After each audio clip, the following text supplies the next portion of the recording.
தந்தை பெயர் நம்பி, தாய் பெயர் நகை மோகினி. உனது பெயர்? என் பெயர் வள்ளி. உடன் பிறந்தோர்? உடன் பிறக்கிறவர்கள் 7 பேர்.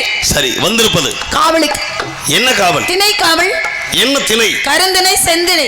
கருந்திணை யாருக்கு, செந்தினை யாருக்கு? கருந்தினை எங்களுக்கு, செந்தினை செந்தில் வடி வேலனுக்கு. கையில் உள்ளது கவன். அமைத்திருப்பது பரன். அடைந்திருப்பது பருவம். பருவம் என்பது சித்திரமாகும். பாதுகாக்க வேண்டியது. சித்திரமாகும். வருவது ஒருவரை சாஸ்திரப்படி. வருவதை தவறவிட்டால் பெரிய உபத்திரமாக. இந்த உபத்திரத்துக்கு நீ ஆளாக கூடாது. அப்படியா? அப்படின்றது என்னுடைய எண்ணம். அப்படியே ஆகட்டும். ஏன்னா எண்ணம் போல் வாழ்வு அப்படின்னு எல்லாரும் சொல்லியிருக்காங்க.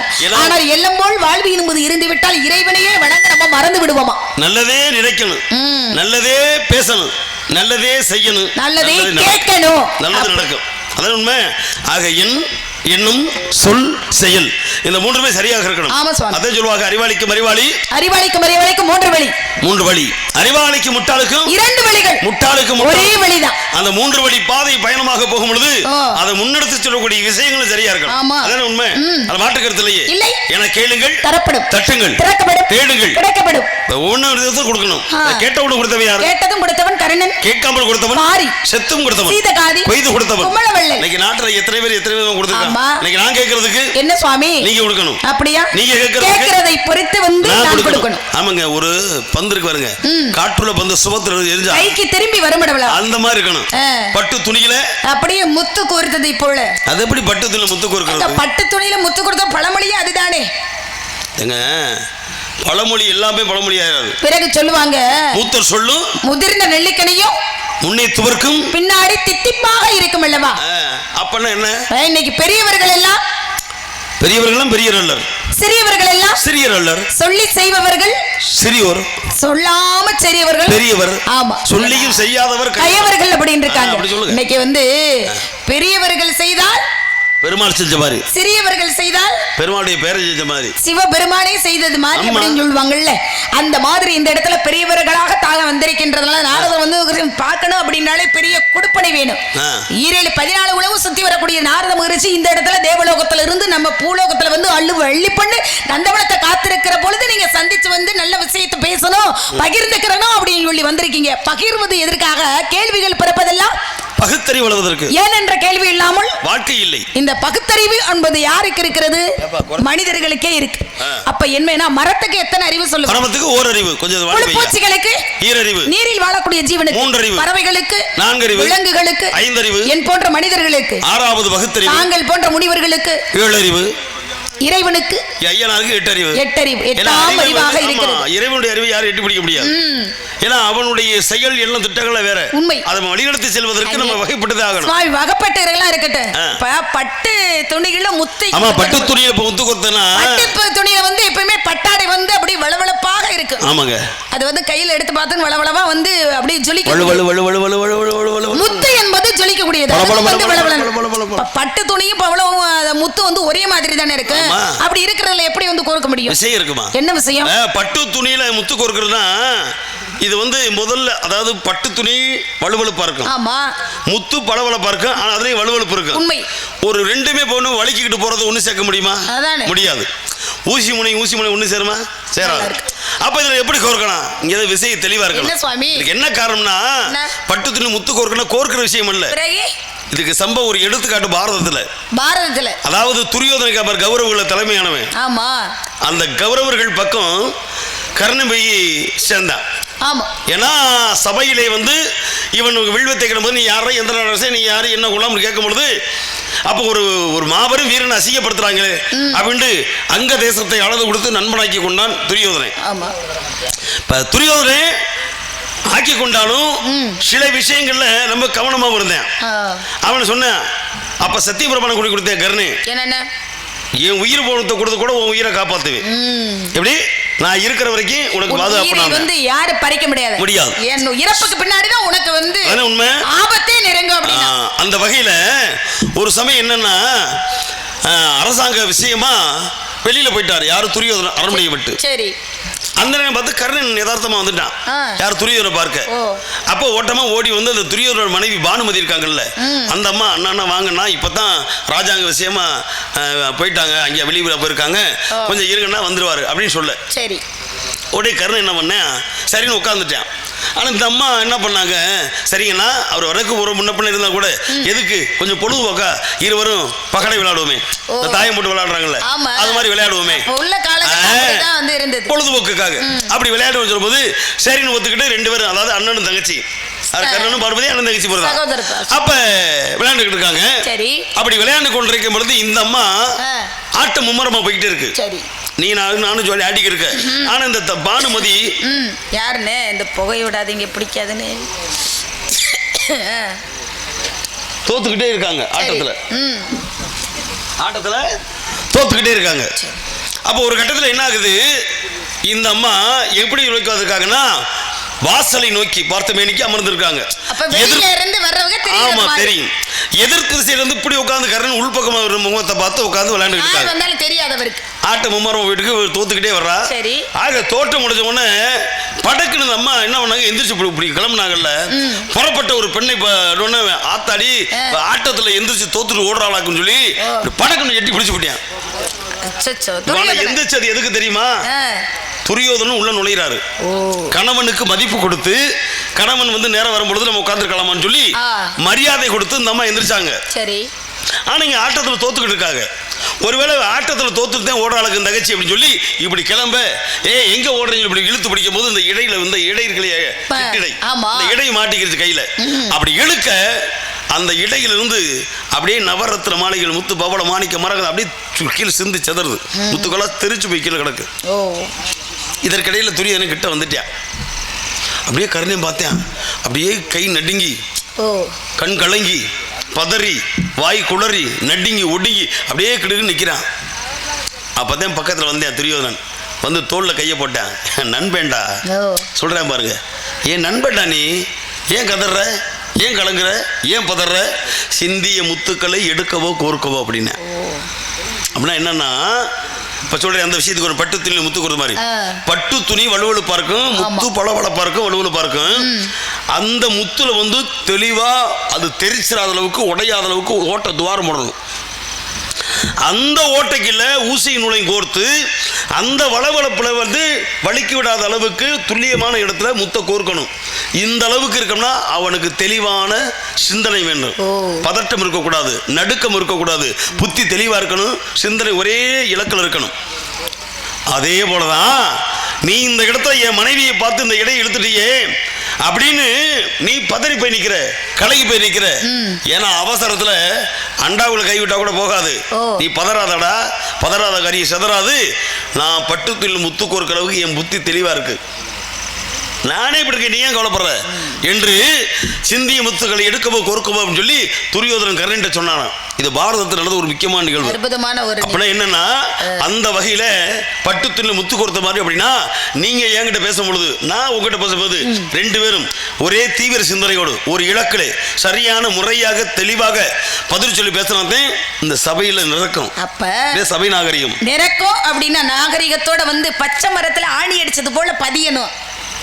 பெரியவர்கள் மனசுல போய் பதியணும். அப்படின்னா பட்ட மரத்துல போய் ஆணி அடிச்சா சீக்கிரம் பதியாது. பச்சை மரத்தில் ஆணி அடிப்பது ஒரு சொல்லாக இருந்தாலும் எப்படி இருக்கணும், அப்படி பதிந்தது மாதிரி இருக்கணும். எப்படி முத்து கோர்த்ததை போல இருந்ததோ அந்த பச்சை மரத்துல போய் சீக்கிரம் ஆணி அடிச்சா பதிஞ்சுக்கிறோம். அந்த மாதிரி இருக்கணும். வாதி பிரதிவாதி சொல்றது பதிஞ்சுக்கிருச்சா. அப்ப இந்த இடத்துல வச்சவந்தே எடுக்கணும், வழி தெரிஞ்சவந்தே எடுக்கணும். அதானே உண்மை. மாட்டு கருத்துலயே எது எங்கெங்க இருக்கணுமோ அதாவது அங்கெங்க இருந்தா சிறப்பு.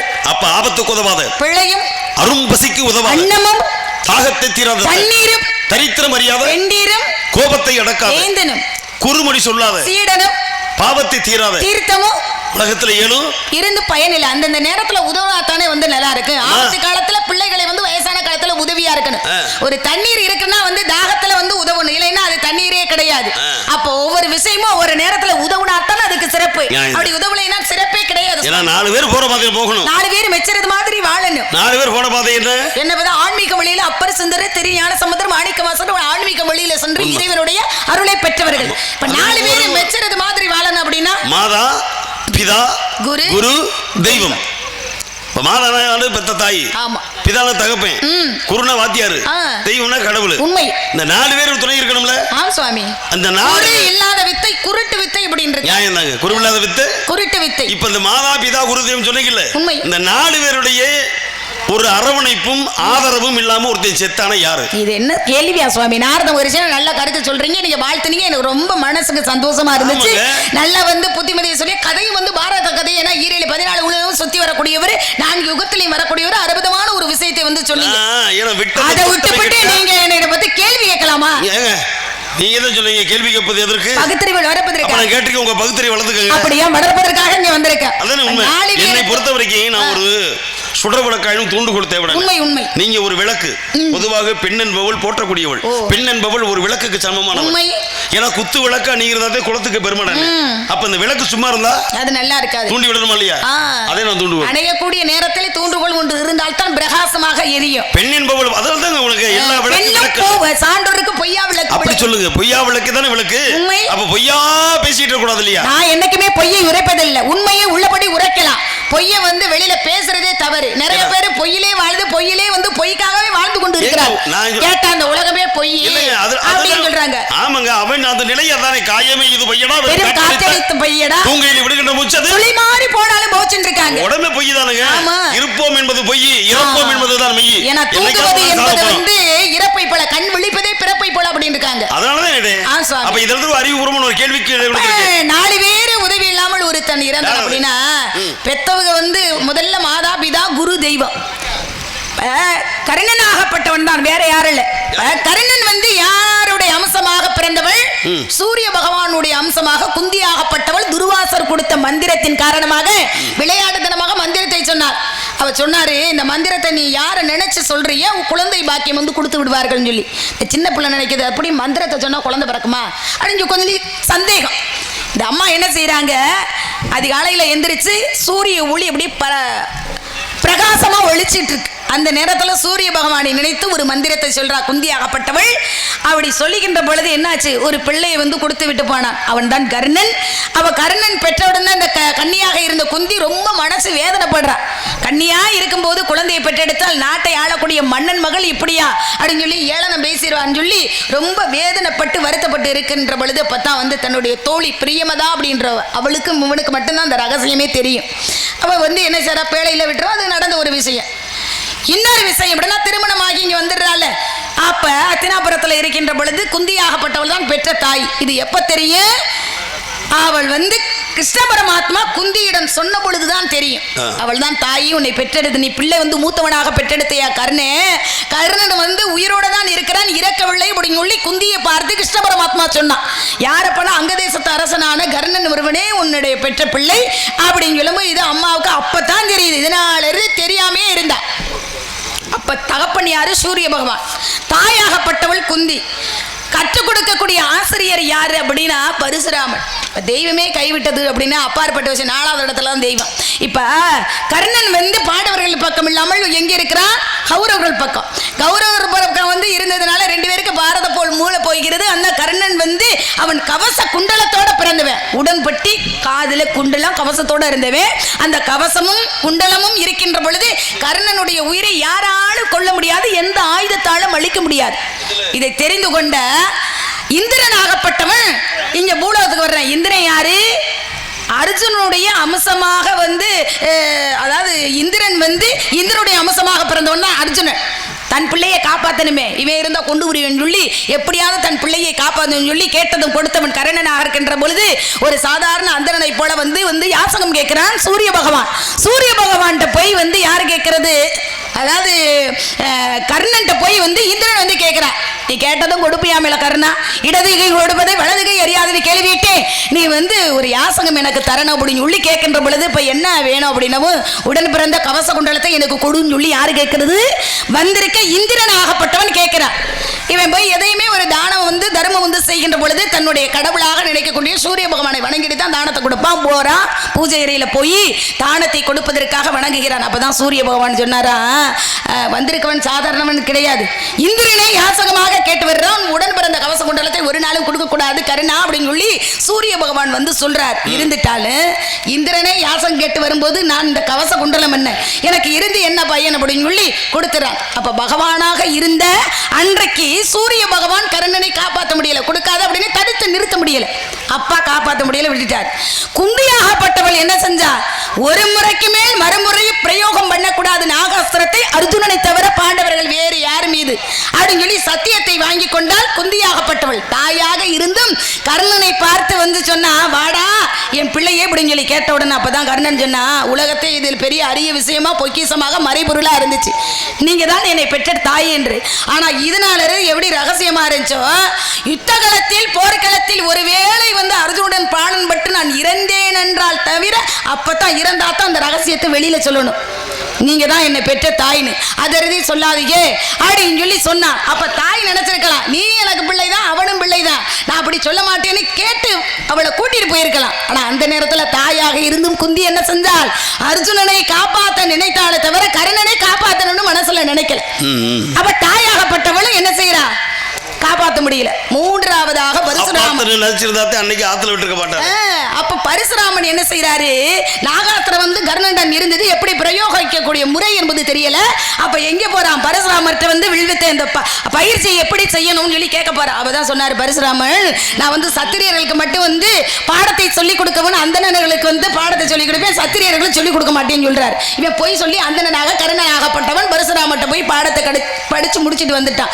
முடிச்சு வருகின்ற பொழுது குரு என்ன செய்யறாரு, ரொம்ப சோர்வா இருக்கு, கொஞ்ச நேரம் நான் தூங்கிக்கிறேன் கர்ணா அப்படின்னு சொல்லி கர்ணனுடைய மடியில் வந்து தலை வைத்து கர்ணனாகப்பட்டவன் வந்து அப்படியே உட்கார்ந்திருக்கான். பரசுராமர் தூங்கிட்டு இருக்காரு. தூங்கிக்கின்ற பொழுது அர்ஜுனன் வந்து காப்பாத்தணுமேன்னு சொல்லி என்ன செய்யறான், கிருஷ்ண பரமாத்மா வண்டு உருவாக எடுத்து துளைத்து வெறு அப்படியே வந்துடுறார். ஒரு தொடையில கடிச்சு மறுபக்கம் துளைத்து வர தொட்டிக்கு எவ்வளவு வலிமை இருக்கும், எவ்வளவு வலி இருக்கும், அந்த வலியெல்லாம் பருத்து கொண்டு இருந்தானா கர்ணன். உதிரமாகப்பட்டது உடம்பெல்லாம் பரவி வந்து பரசுராமன் மேல போய் பட்டுருச்சு. அப்பதான் கண்டுபிடிச்சு பாக்க, என்ன இவ்வளவு ரத்தம், எவ்வளவு உதிரம், இது எங்கிருந்து வந்தது, கர்ணா உண்மையை சொல்லணும். அப்பதான் வந்து வண்டு துளைத்து வந்த அந்த துளையை பார்த்துட்டு இவ்வளவு ரத்தம் வருது, என்ன நடந்ததுன்னு சொல்லுவோம். கொடுமையான ஒரு ரணங்களை காயங்களை சக்தி சத்திரியருக்கு தான் உண்டு. நீ யாரு உண்மையிலே சொல்லு, நீ அந்தனா சத்திரியனான்னு சொல்லுமா, அப்பதான் உண்மையை கர்ணன் சொல்றான். அப்ப இவ்வளவு நாள் வருது நான் வந்து எவ்வளவு பெரிய கடும் விரதத்தை போடுறேன்னு பொய் சொல்லி என்னைட்ட நீ பாடத்தை வந்து படிச்சுக்கிட்ட, கற்ற கலை களத்தில் உதவாது அப்படின்னு சொல்லி சாபத்தை கொடுத்து விட்டார். யாரு, பரசுராமன். குருவாக இருந்த மூன்றாவது ஆளும் உதவல. நான்காவது வந்து கிருஷ்ண பரமாத்மா தெய்வமாக வந்தவர் அல்லவா, பாரதத்தின் நாயகனாக இருந்து. அப்ப அந்த நேரத்துல கடைசி நேரம் அர்ஜுனுடைய பானம் பட்டு இறக்கக்கூடிய நேரத்துல வந்து இருக்கிறார். அந்த நேரம் என்ன செய்யறாரு, என்னடா எவ்வளவு பானம் போட்டு கர்ணன் வந்து இறக்கவே இல்லையே, இவன் இறக்காததுக்கு என்ன காரணம் சொல்லி தெய்வமாக இருக்கிற வந்து கிருஷ்ணன் வந்து தெரிஞ்சுக்கிட்டாரு. அப்ப இவன் செய்த புண்ணியமெல்லாம் தர்மமாக தலை தாத்து கொண்டு இருக்கிறது. இந்த தர்மத்தை எப்படியாவது நம்ம தாரை வார்த்து வாங்கினாத்தான் இவன் உயிர் போகும் சொல்லி அந்த நேரம் வந்து ஒரு சாதாரண அந்தணனாக வந்து, கர்ணா இப்படி குற்றையிருமா குலையிருமா கிடக்குறியே, இந்த நேரத்துல நான் கேட்கறத தருவியாப்பா அப்படின்னு கேட்கவும், இந்த நேரத்துல என்ன கேட்கறீங்களே எது இருக்கு, ஒன்றுமே தொண்டைக்கு நெஞ்சுக்கு நான் இழுத்துக்கிட்டு இருக்கேன், எந்திரித்து கூட முடியாத நிலையில் இருக்கிறேன். இந்த நேரத்துல வந்து என்ன கேட்கறிய, அப்பா நீ செஞ்ச புண்ணியம் இனிமேல் செய்ய இருக்கக்கூடிய புண்ணியம் அத்தனையும் எனக்கு தாரை வார்த்து கொடு அப்படின்னு சொல்லிட்டு கிருஷ்ண பரமாத்மா தெய்வமாக வந்தவர் கூட அன்றைக்கு கர்ணன் உயிரை காப்பாத்துன்னு நினைக்காம அதையும் தாரை வார்த்து வாங்கிட்டு போயிட்டார். அதனால தான் வந்து அப்பா சூரிய பகவான் உதவல, குந்தியாகப்பட்டவள் உதவி பெறல, பரசுராமன் உதவல, நான்காவது தெய்வம். 4 பேர் உதவி இல்லாமல் ஒருத்தன் இறந்தான் என்றால் அவன் தான் கெட்டதும் கொடுத்த கர்ணனாகப்பட்ட. செஞ்சோட்டு கிடந்திருக்க சேராத இடத்தில் சேர்ந்து வஞ்சத்தில் வீழ்ந்தாயடா கர்ணா, இந்த வஞ்சகன் நீதா கண்ணனடா. அந்த சூது வஞ்சகத்தை அவன் சில பேர் கொண்டு அந்த புண்ணியத்தை வாங்கவில்லை என்றால் கர்ணனை எந்த சூழ்நிலையிலும் தர்ம தேவதையா கூட தீண்ட முடியாது. ஏன்னா தர்மம் அழிக்கணும், தர்மத்தை நிலைநாட்டணும். ஆனா முற்பகல் செய்யின் பிற்பகல் விளையும் சொல்லி ஊழ்வினை காரணமாக கர்ணனாகப்பட்டவன் அப்படி பிறகு தர்மம் எங்கே தலை தூக்குறதோ அப்பொழுது அதர்மத்தை அழித்து தர்மத்தை தலைநிறுத்தி காப்பதற்காக யுகமாக தோன்றுவேன் உண்மை என்று கண்ணன் எடுத்துரைத்தார் கீதையிலே. அதே போன்ற இந்த இடத்தை நீதி நெறி தவறாமல் நேர்மையான முறையில் வாழ வேண்டும் என்றால் ஒரு பெண்ணாகப்பட்ட உங்களுக்கு அந்த ஒழுக்க நெறி கற்பு சரியா இருக்கணுமா இல்லையா? உண்மை. அதனை உண்மை. பருவம் என்பது எத்தனை வகை? பருவம் 7 வகை பருவம். பேதை பெருமை மங்கை மடந்தை அறிவை தெளிவை பேரழிச்சல் கூட 7 வகை பருவம் இருக்கு. ஆமா, பருவத்தை பயிரியத்தை பரவி செய்யணும், ஆடி பட்டம் தேடி விதைக்கணும், அப்பதான் அமோக விளைச்சல் கிடைக்கும். இல்லைனா வந்து அமோக விளைச்சல் இல்லாமல் போய்விடும். பட்டம் தவறுனா நஷ்டமாக போய்விடும். போயிடக்கூடாதுல்ல. பருவம் தவறுனா அது வந்து உருவம் மாறிடும். கூடாதுல. அப்ப ஒரு ஆண்டொன்று போனால் வயதொன்று போய்கொண்டே இருக்கும். இப்ப உங்களுக்கு வயசு போக கூடாது. நீங்க வயசு பிள்ளை என்ன செய்யணும்? என்ன செய்யணும்? பாதுகாப்பா வந்து அறுவடை முடிச்சு அப்பாட்ட கொண்டு போய் வீட்டை சேர்க்கணும். இந்த திணையை அது எங்களுக்கு தெரியுது. அப்புறம் என்ன சுவாமி? திணைக்கே பாதுகாப்புனா திணைக்கே வினை வரக்கூடாதுன்னு பாதுகாப்பு. வெறும் திணையவே காத்து சில பேர் வினைக்கு வந்துடுறாங்க. அப்படி இல்ல, வினையை வந்தாலும் வந்து வெற்றிகரமாக மாக்கக்கூடிய திறமை இருந்தா தான் வந்து காவலுக்கு வர முடியும். அதனாலதான் எள்ளும் திறமை 70 நாள் தாமா. ஆமா, விதைச்சது நான் வர முடியுமா? ஒரு வாரமா வந்து காவலுக்கு வந்துட்டு இருக்கேன். மங்கைப்புறம் அடைஞ்சிருக்கீங்க இல்லையா? எவ்வளவு நாள் ஆகுது? அதாவது இப்பதான் வந்து 12 இருந்து 13 வயசு நடந்துகிட்டு இருக்குது. அப்ப 12 அரையா? என்னைக்குமே அரையா இருக்க கூடாது, முழுமையா இருக்கணும். இல்லையே, வாழ்க்கை இப்ப நீ அரையா தானே இருக்கிற. அரையா இருக்கு நீங்க எப்படி சொல்லுங்க? இந்த பருவத்துல இப்படிதான் இருக்கணும். இப்ப நீ ஆரம்பத்துல சொன்னீங்க ஒவ்வொன்னா 8 வந்து வகலுக்கு வச்சிருக்காங்க. அப்ப 8 வயசு பிள்ளை வந்து பேதைப்படும்னா அதுதான் முழுமை. நான் காரணம் சொல்ல மாட்டேன். பிறகு பெண் எப்பொழுது முழு பெண்ணாகிறாள். ஓ, அப்படி கேக்குறீங்களா? ஒரு பெண்ணாகப்பட்டவள் எப்ப முழுமைனா தாய்மை அடைகின்ற பொழுது. தாய்மை தானே. தாய்மை என்ன? தாய்மை என்றால் ஒரு குழந்தையை பெற்றெடுக்கின்ற பொழுது. அதான் உண்மை. ஆமா. உனக்கு பிள்ளை இருக்கா? இல்லை, நான் மங்கை பருவத்துல கல்யாணம் இனிமே தானே ஆகணும். கல்யாணம் ஆனா தானே ஒரு குழந்தையாகப்பட்ட பிள்ளையை வந்து நான் பெற்றெடுக்க முடியும். இப்போ இதுவரைக்கும் அரை வாழ்க்கையை வாழ்ந்துருக்கீங்க, முழுசாக்கணும்ல. அப்படியா? அதுக்காகத்தான். என்ன முழுமையாக நடத்த போறீங்க நீங்க? உன் அழகுக்கு, உன் அறிவுக்கும், உன் திறமைக்கும், உன் புகழுக்கும், உன் பெருமைக்கும், உன்னுடைய வயசுக்கும் ஒரு அழகான ஒரு மாப்பிள்ளை. என்ன சுவாமி எல்லாம் சொல்றீங்க? அழகான மாப்பிள்ளைன்னு சொல்ல கொஞ்சம் வருத்தம் இருக்கிறது. ஏன் தெரியுமா? முழு சந்திரன் அழகாக இருக்கிறது, பிறகு ஒவ்வொரு நாளும் தேய்பிரை என்ற ஆபத்து இருக்குதா? அழகு அப்படின்னு எதை நினைக்கின்றோமோ ஆபத்து நிறைய இருக்கிறது சுவாமி. சொல்லக்கூடாது. சந்திரன் அவன் 27 பொண்டாட்டிய கட்டினான். ஆமா, அவன் கடைசி அப்படி ரோகிணி விட்ட சாமா. அதனால பார்த்தேன் 27 பிள்ளைக்கு அப்பங்காரன் பார்த்தேன், தச்சம் பார்த்தேன். ஏன்டா என் பிள்ளைல 27 பிள்ளை பொம்பளை பிள்ளை உனக்கு ஒருத்தர் கட்டி கொடுத்தேன், இந்த 27 பிள்ளைக்கு சமமா வச்சு நீ அவன் ஒருத்தி மேல மட்டுமே வச்சுக்கிட்டு 26 பிள்ளை அனாதையை விட்டியாடா. இந்த 26 பிள்ளையும் பார்த்து கதறாள், என்னப்பா நீ புரிச்ச பார்த்து கட்டி வச்ச, அவன் ஒருத்திட்டே கிடையாது கிடக்குறேன், எங்க வாழ்க்கை இப்படி போச்சு அப்படின்னு கவலைப்படாத. அப்பதானே அழகு தான காரணம். அழகிற வயக்கு தானே இருக்கிற போடா, தேஞ்சு போட்டு உண்மைலாம் போட்டு விட சாபத்தை கொடுத்து ஆத்தாடி 1000 இருந்தாலும் புருஷ அழகுலாம் போன மறுபடியும் 26 பொம்பளை. அதே மாதிரி பொம்பளை பெண்ணுடைய மனங்களை பத்தி புருஷன் மேல கோவப்பட்டு கொலை செஞ்சவனா இருந்தாலும் பிள்ளையில வந்து விட்டு கொடுக்க மாட்டாங்க. கண் கண்ட தெய்வம் கணவன் புள்ளானாலும் புருஷன் இல்ல பாப்பா. அப்ப புருஷனுக்கு இப்படி அழகுலாம் பண்ணி விட்டீங்களப்பா, ஊர் வளர்த்த கூட எங்களுக்கு தவறா பேசுவாங்கப்பா, எப்படியாவது கொடுங்க. அப்படியா? அப்ப நான் 15 நாள் வளரட்டும், 15 நாள் தேயட்டும் போ. அப்ப சாபத்தை கொடுத்தாங்க. அதே போல வாழ்க்கை என்பது சகிப்புத்தன்மையும் சந்தேக குணம் என்பது பெண்களுடன் உடன் பிறந்தது. அப்பேற்பட்ட உனக்கு பார்த்த மாப்பிள்ளை யாருமா? மாப்பிள்ளை யாரு? தாமரை மலர். தாமரை ஓடுது. யார் இது? தாமரை மலர்கள் ஆறு.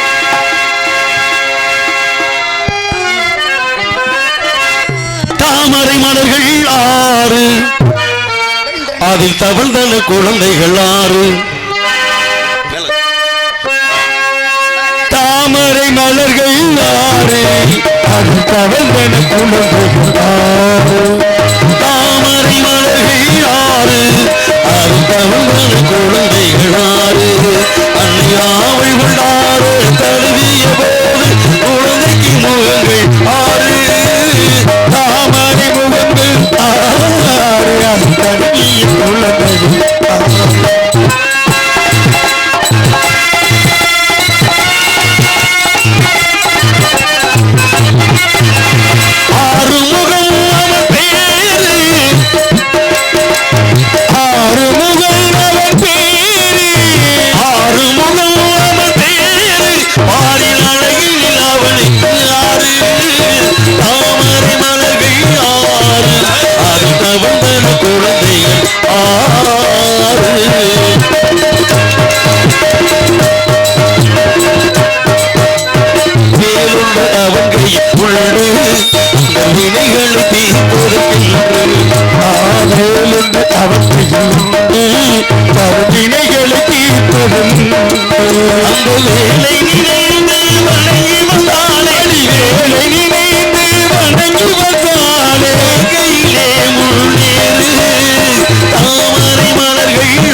அவள் சொந்தம்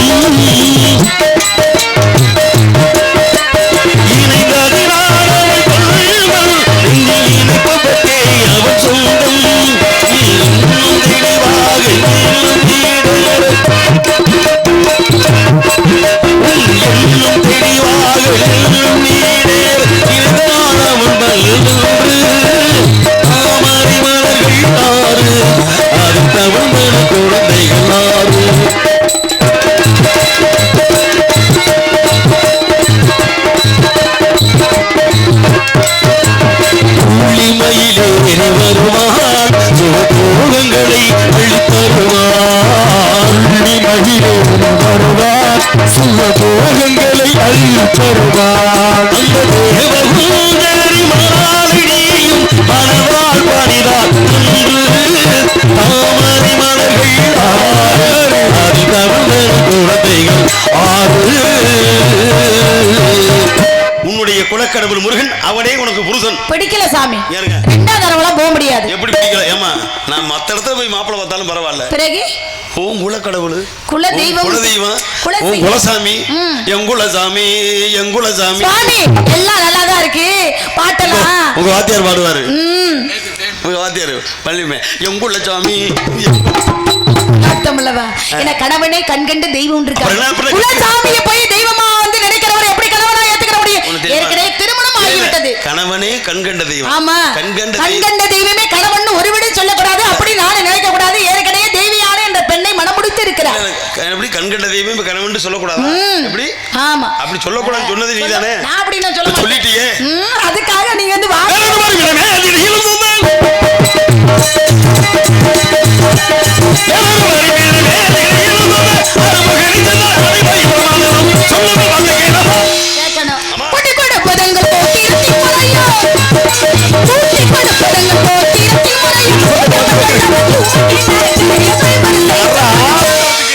நீ கேட்ட வார்த்தைன்னா கூட்டி கொடுப்பது உங்களுக்கு கோத்திருப்பது கேட்கலாமா? கொடுக்கலாம். அன்பில்லாதற்கு அன்பை, அறிவில்லாதற்கு அறிவி, கல்வி, செல்வம், பொருள், பொண்ணு, சொத்து, சுகம், அன்னம், பொருள். என்ன சாப்பாடெல்லாம் சொல்லிட்டு இருக்கீங்க? கல்யாணம் முடிஞ்சா சாப்பாடு தானே. அப்படியா? நான் கும்பாபிஷேகம் முடிஞ்சா தானே கல்யாணம். அப்புறம் அதாவது கல்யாணம் முடிஞ்சா தானே சாப்பாடு. கூட்டப்புறம் வந்து சொல்லுவாங்கல்ல, ஏப்பா என்னப்பா கல்யாணம் சாப்பாடு இல்லையா? எப்ப இருந்து கோழி நேரம் ரெடி ஆகிட்டு இருக்கு. இந்த வாரு என்ன ரெடி ஆகிட்டு இருக்கு? வாட கம கம என்னன்னா வேற எதுக்கு வந்து சாப்பாடுற கம கம அடிக்கிறது. சாப்பாடு ரெடி ஆகுது. இங்க உன்னை நம்பித்தான் உங்களை ஆக்கி கிடக்கு. என்ன இப்படி சொல்றீங்க? இல்லம்மா வந்த நம்ம ஜோக்கு ஜாதி சலம் சொந்த வந்த போல வந்திருக்காங்கல்ல, கல்யாண சோறு போடணுமா? ஆமாத்தான், நீ வாருக்கு மாட்டை சொல்லிட்டு போயிடுற சோறு அப்படி எல்லாம் போனாலும் ஒருத்தர வர வச்சு சாப்பாடை தீத்துருவான். அது மாமியா தீத்தா. அந்த மாதிரி மாமியா போன மருமகளும் அது மாதிரி கேட்ட வார்த்தையை நாங்கள் கொடுப்போம். இப்படி எல்லாத்தையும் கூட பெண்ணை கூட்டிப்பது எங்கள் வேலைகளை இருந்தாலும் கேட்டாயே மாற்றி காட்டுகிறேன். அதிகாலை சூரியன் அஸ்தமனம் ஆவதற்குள் பெருமான் கந்தருக்கு விடப்படுத்தி காட்டுகிறேன். அப்படி இல்லை நான் நாரத மகிழ் செல்ல வருகிறேன்.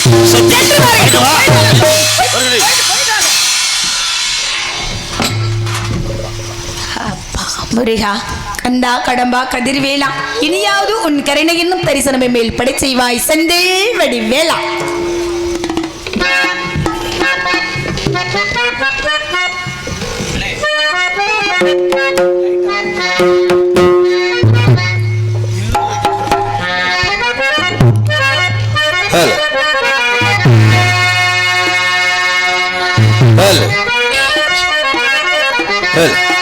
சம்போ மகாதேவா, சம்போ மகாதேவா, சம்போ மகாதேவா,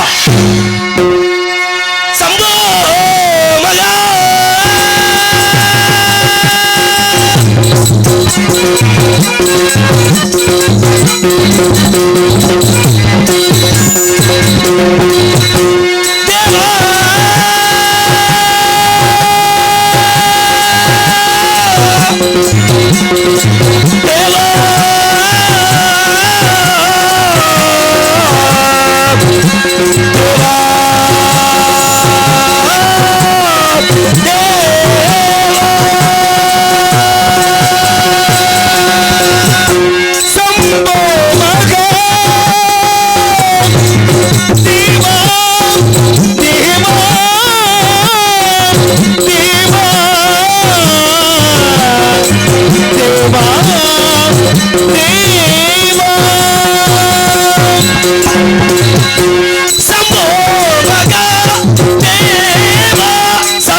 பாதம் வடிந்து கொண்டிருக்க எனக்கு நீ நல்வர மரவாய் தேவா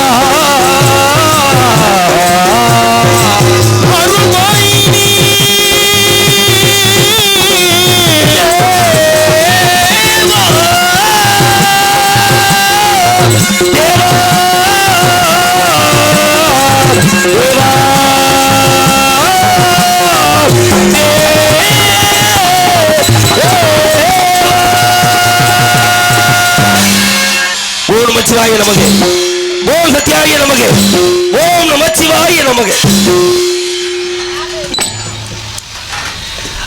இங்கு முருகனாக காட்சியளித்துக் கொண்டிருக்கும் ராங்கியத்தை சேர்ந்த டி.ஏ. ஜெயபாண்டியன் அவர்களுக்கு விழா குழுவினர் சார்பாக பொன்னாடை அணிவித்து பெருமைப்படுத்தப்படுகிறார்கள். வருகிற அந்த கலைஞர்களுக்கெல்லாம் பொன்னாடை அணிவித்து மரியாதை மாபெரும் கருவக்குடி கிராம பொதுமக்கள் அனைவருக்கும் என்னுடைய சார்பிலும் கலை குடும்பத்துடைய சார்பிலும் இந்த நாடகத்தை வைத்துக் கொடுத்த மரியாதைக்குரிய அன்பு சகோதரர் கே. புதுக்குளம் அழகுராஜா அவருடைய சார்பிலும் நன்றி நன்றிகளை வணக்கத்தை அன்போடு தெரியப்படுத்திக் கொண்டு கதைப்படி செல்கின்றேன். நன்றி வணக்கம் வணக்கம் வணக்கம். ஆதி சிவசியாபம் முதல் அசுரனுக்கும் தேவர்களுக்கு மகரத காரணமாக அசுரமான சுக்கராச்சாரியார் சுரசியம் ஆகிய படைத்து அசுரங்களைக்கு சென்று நினைத்தார். அதன்படி சுரசியாப்பட்டவள் கால நிலப்படி காசியம் நிமிடமூடி முதல் ஜாமத்தில் சூரவதமனையும் இரண்டாம் ஜாமத்தில் செங்கமோடையும் மூன்றாம் ஜாமத்தில் தாடுகளையும் நான்காம் ஜாமத்தில் அதமுயன்றவனை பெற்றார்கள். அவர்களோ அரணை குருதம் முறிந்து அகோர வரங்கள் பெற்று விமலைக்கன கர்வத்து விண்ணவரை சுவைத்து பக்தர்கள் விசித்திருந்தார்கள். இருந்த தேவர்கள் அனைவரும் ஒன்று சேர்ந்து என தந்தை சிவருமானை கண்டு முறையிட சிவருமானோ கோத்தால் நெட்டி கந்திருக்க நெட்டி கண்ணிலிருந்து 6 தீபொறிகள் கிளம்ப 6 தீபொறிகளையும் அக்னி நிராகப்பட்டவன் கரத்தில் தாங்கி வெப்பத்தின் சுவாலை தாங்காது கங்கையில ஒப்படைக்க கங்கையாகப்பட்டவள் கையிலையில் உள்ள சரவண மத்தியில இறக்க அதன்படி அருவமாகி அனாதியில் பலவாய் ஒன்றாய் பிரம்மமாய் நின்று சொல்லி விளவரமணியாக கருணைக்குள் மோகலார் உண்டு ஒரு திரு முருகன் உதைத்தான் உலகமைய என்பது போல் யாம் அவதரித்து பக்தர்களையும் தேவர்களையும் ஒளிசப்படுத்திய சூரவதனின் மரக்கனை இருவராக பிறந்து ஒருவாதி சேவர் கொடியாகும் மற்றொருவாதி மயிலா உண்டு தேவ சன வட்டமும் பெற்று தெய்வ யானையை மணந்து என்னை நாடி நமத்தை கருள்பாடுத்துக் கொண்டிருக்கின்றேன். அதோ வீணாகான பிரியர் இனிய வைத்துள்ளர் நாரதர் வந்து கொண்டிருக்கின்றார். காரணம் யானை வர வெண்ணே மணி ஓசை ஒரு முன்னே போல நாரதர் வருகிறார் வெண்ணே அவருடைய கானம் வந்துள்ள முன்னே சற்றே கவனித்து பார்க்கலாம்.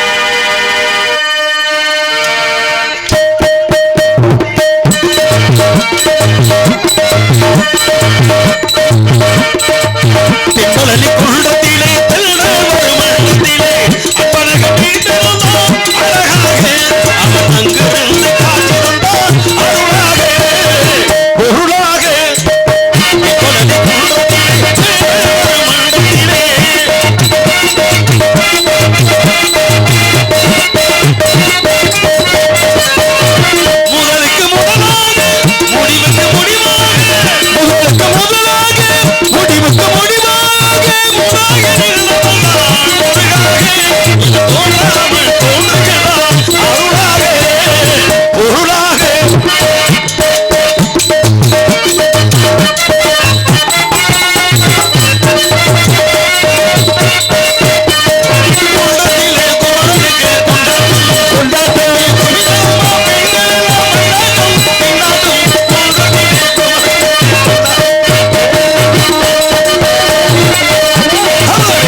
நாம் தங்களை வரவேற்காமல் இருக்க முடியுமா? அந்த நேரத்திலே எப்பேற்பட்ட வரவேற்புகளை கொடுக்க வேண்டும் பார்க்கிற பொழுது இனிதான சுரம் ஞான இசை மேதையே, இனிதான சுரம் ஞான இசை மேதையே, எனது புயல்வான தவயுகியே, எனது புயல்வான தவயுகியே, இனிதான சுரம் ஞான இசை மேதையே,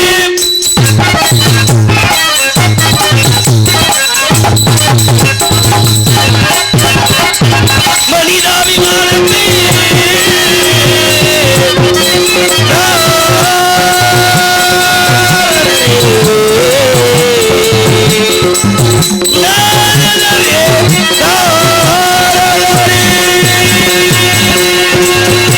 மனிதாபிமானத்தை நாரதரே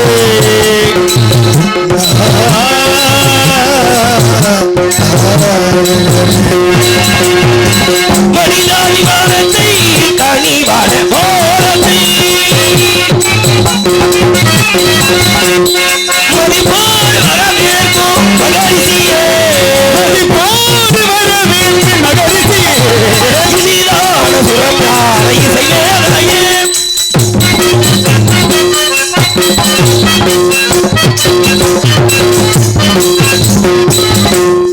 அகம்பாளையர் சுரமானுடன் அனைவர்கள் அவரே, அகம்பாளையின் குணம் கொள்கையை அளித்தல் வல்லவரே,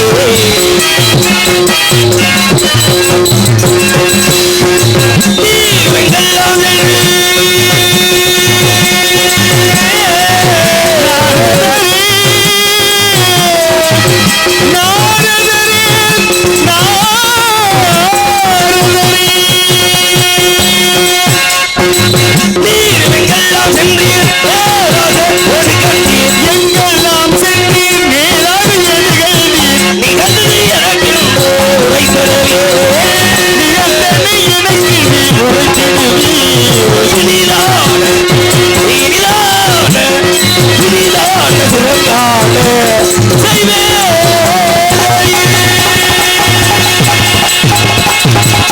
எங்கெங்கு சென்றீர்கள், இரண்டை கண்டீர்கள், எடுத்து கொடுங்கள் பார்க்கலாம். அருமையான ஒரு வரவேற்பு.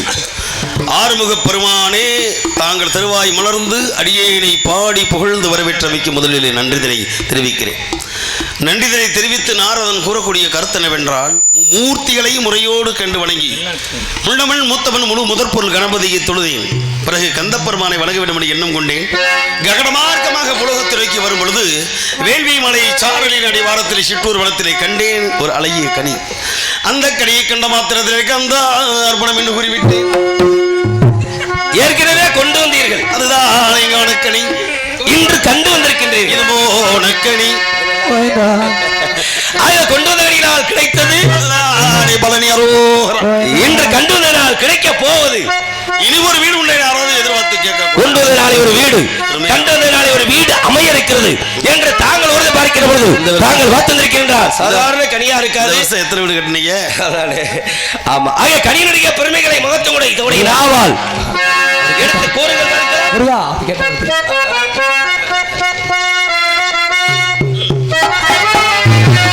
மாங்கனிக்கும் தென்கதலி வள்கனிக்கும் மேலினிக்கும் ஒரு பூங்கனியை கண்டு மனம் பூரித்தேனான் கனிந்தேன்.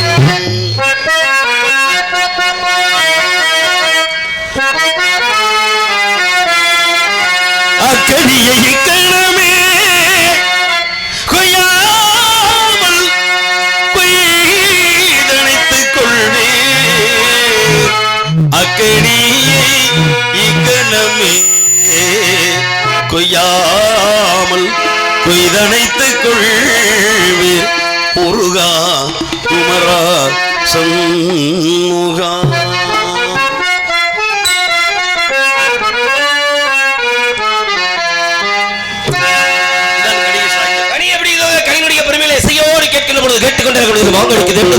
பங்கனிக்கு மேலே நிற்கும் பூங்கனிக்கு உரித்தேன் அக்கனியை கடமை கொய்யாமல் கொய்து அணைக்கும் சொல்லி அன்பு கட்டிட்ட காரணத்தினாலே கனியுடைய வரங்களை ஆயிரம் மேலும் சிலாக்கியங்களை கேட்கலாம்.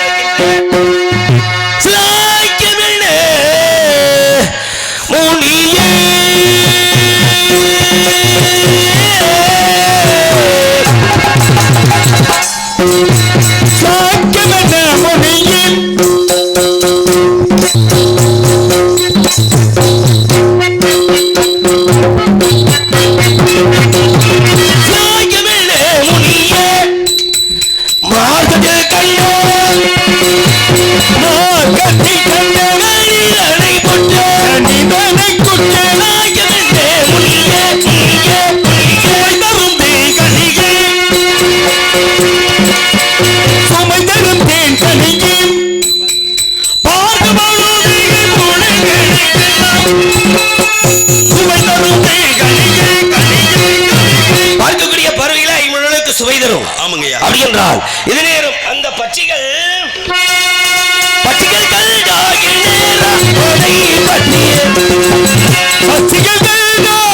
நேரம் மத்தை பற்றி பட்சிகள் கண்டா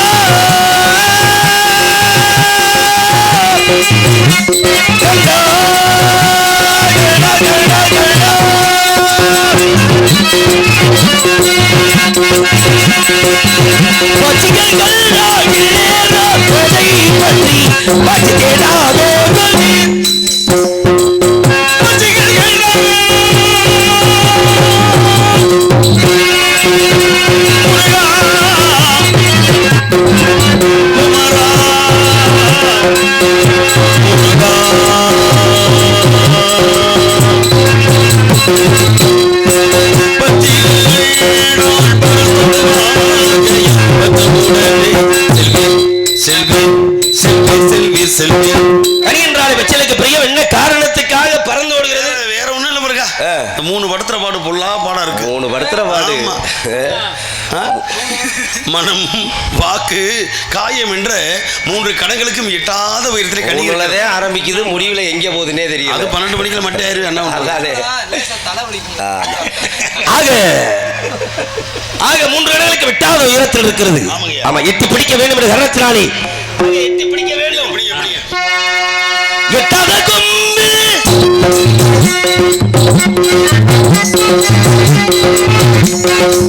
இருக்குத கணியை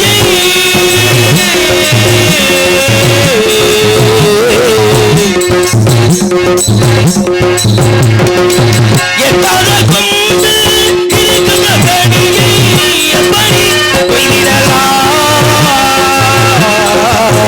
எப்படி கொய்திடலாம்.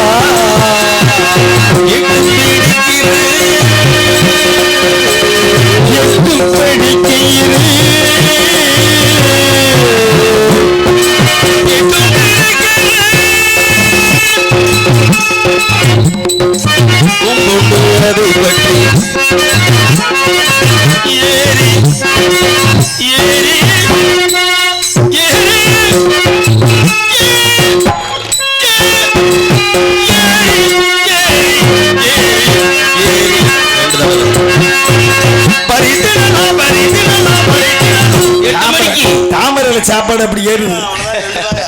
8 மணிக்கு ரெண்டு கொம்பு உண்டு. அதுக்கே 1:30 மணி ஆகி போச்சு. இவையெல்லாம் பார்க்கிற பொழுது தாங்கள் கண்டு வந்தது கனி இல்ல கண்ணி. யார் அவள்? அவர்தான் வள்ளி சுந்தரவள்ளி. ஆதியிலே கொடுத்த வாக்கு ஆமாங்கய்யா, பாதியிலே நிறைவேறுகிறது. உண்மைதானே? மீதி வாக்கு நிறைவேற்ற வேண்டும். நிறைவேற்றுங்கள். அமுதவள்ளி சுந்தரவள்ளி சொல்லக்கூடிய 2 பெண்களுக்கு நான் வரகொடுத்த பிரகாரம் அமுதவள்ளி சொல்லக்கூடியவளை தெய்வ யானை என்ற பேரோடு நீங்க எல்லாம் சேர்ந்து திருப்பரங்குன்றத்துல பரிசா கொடுத்துறீங்க. இளையர் வள்ளியை பாடுறீங்க.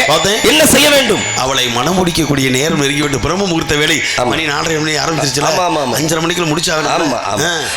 ஆக இப்படியே செல்லலாமா? ஆமா, 5:30 மணிக்கு கண்டிப்பான கல்யாணம் முடிச்சாகணும். ஆக கல்யாணம் பண்ணணும், அபிஷேகம் வர காணணும். இப்படியே செல்லலாமா? இல்ல இல்ல, எப்படி இப்படியா போறது? கல்யாணத்துக்கு போய் அது பொம்பளை பிள்ளை போறது இப்படி போகாம இதெல்லாம் அவுத்து போட்டு விட்டு நாரதரே சொல்றேன் கேளி. அடுத்த கட்டத்துக்கு அதானே அவுக்கிறது நேரத்துல வேகமா இருக்காரு. அப்படின்னா என்னன்னா சாதி அபிமான சன்னியாசிக்கு உண்டு. அது மாதிரி அவள் வசிக்கிறது வேடுமக்குளம். அதுக்காக நீங்க ஒரு வேடனை உருவெடுங்க. அப்படின்னு என்ன செய்யணும்? அப்புறம் அவுக்கணும்ல. ஆமா, உண்மைதானே. கருமாரி மகன் உருமாறி செல்ல வேண்டும். ஆக வேடும குலத்தை பிறந்த காரணத்தாலே ஒரு வேடனாக சென்று அன்னவளை வாதிட்டு காட்சியிருந்தேன். கல்யாணத்தாங்கள் வர வேண்டும். கண்டிப்பா அவர்களே வருகின்ற பொழுது ஏட கிடைக்காத திரவியமாக திருப்பா சேத்தி இருக்காப்ப இல்ல அங்க இருக்கிறாள் மேலாள குழலிக்கு நாதன் என்னுடைய பாட்டை நாராயணி எடுத்த அவதாரங்களே. அதானே அந்த ஆத்தோரம் திருப்பா சேத்தியில அந்த வைகாத்த தென்கரை ஓரம் அந்த மூலக்கடையில ஒரு 3 வாங்கிட்டு வந்து கொடுத்துறேன். நம்மளுக்கு தானே தெரியும் எந்த கடையில எங்க இருக்குன்னு. நம்மள சும்மா சர்வசாரமான மூலக்கடை முக்கு கடையெல்லாம் நம்மளுக்கு தானே தெரியும். என்னையா ஊர் சுத்தி உலகம் சுத்தி நம்ம சொல்லுவாங்க. உலகம் சுட்டு வாலிபன் உண்மைதானே. ஊருக்கு உழைப்பவன் உத்தமமானவன். ஆமா, அதனால தான் தேடி வந்தாவது எப்படியாவது ஒரு 3ன்னா என்ன 3? என் தங்கை வள்ளியாகப்பட்டவள் உங்களுக்கு மாப்பிள்ளை. நீங்க பெண்ணு 2 பேத்துக்கு மாலை மாற்றுவதற்கு 2 பூமாலை. 2 பூமாலை. என்ன கொஞ்சம் காசு 150 கூட சொல்லுவாங்க. அது என்ன நியாயமான விலை இருக்கையில எதுக்காக கூட போட்டு வாங்க? நீங்க என்னங்க கோழிப்படையவே கடந்திருப்பேன். அதானே பூக்கடை கரப்பை வரும். நம்ம ஆண்டி பண்டார இருக்கார்ல, அப்ப பாப்பா அந்த பூ கொடுவாருன்னு சொன்னா, ஆமா என்னையாக தூக்கத்துல வந்து நேரத்துல வந்து வாயா ஒரு 100 ரூபா கூட தரணும். 2 மாலை கூடிய அவசரமா கல்யாணமே என் தங்கச்சிக்கு மாப்பிள்ளைக்கு சொல்லணும்ல. சும்மா நேரத்தை தருவானா? கிடைக்காத நேரத்துல கொஞ்சம் கூட கொடுத்துட்டு கூட சேர்த்து வரணும். ஆமா நான் சமாளிச்சுக்கிறேன். வாங்கி கொண்டாந்து கொடுத்து மாவு ஒரு பொழுது அங்கிருந்து அரோஹரா நீ என்ன மங்களவாத்தியம் அங்கிருந்தே அரோகராயின்னு சொல்லி மங்களவாத்தியம் முழுங்க பாமாலையோடு பாடிக்கொண்டு மும்மாலையாக வருகிறேன். கையில 2 மாலை, நாவிலே பாமாலை, 3 மாலையிட வரக்கூடிய நீங்கவருக்கு எங்கு சென்றாலும் எல்லா வல்ல கந்தனுடைய அருளோடு செல்லுமிடமெல்லாம் வெற்றியா சொல்லிடும். கல்யாணத்துக்காக வேண்டிய வழியை கண்டிப்பா நம்ம சென்று வாருங்கள். வெகு சீக்கிரமா நான் பார்த்துக்கிட்டே இருக்கேன்.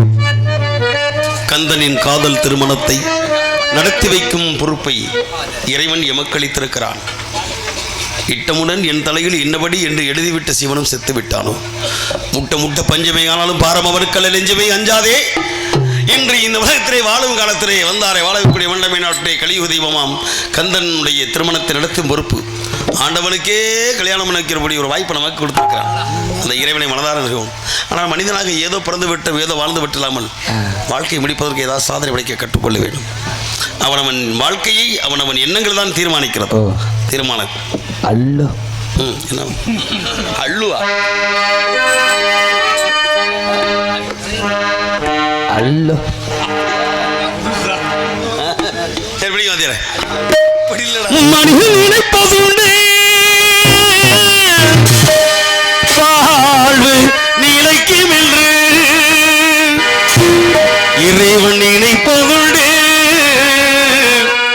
பாவம் மனிதன் என்று மனிதன் நினைப்பதுண்டே வாழ்வு நிலைக்கும் என்று இறைவன் நினைப்பதுண்டே பாவம் மனிதன் நினைப்பதுண்டே வாழ்வு நிலைக்கும்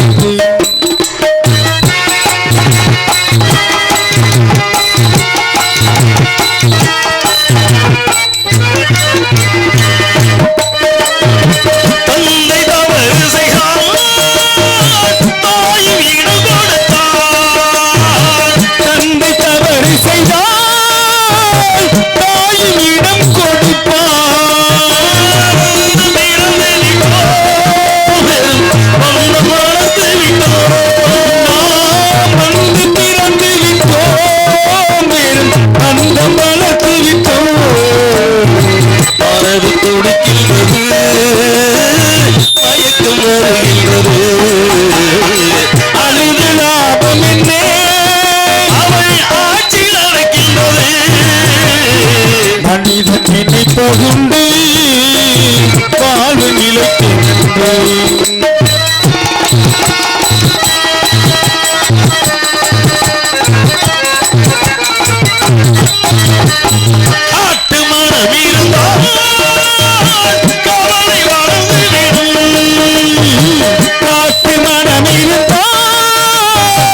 வாழ்வு நிலைக்கின்றே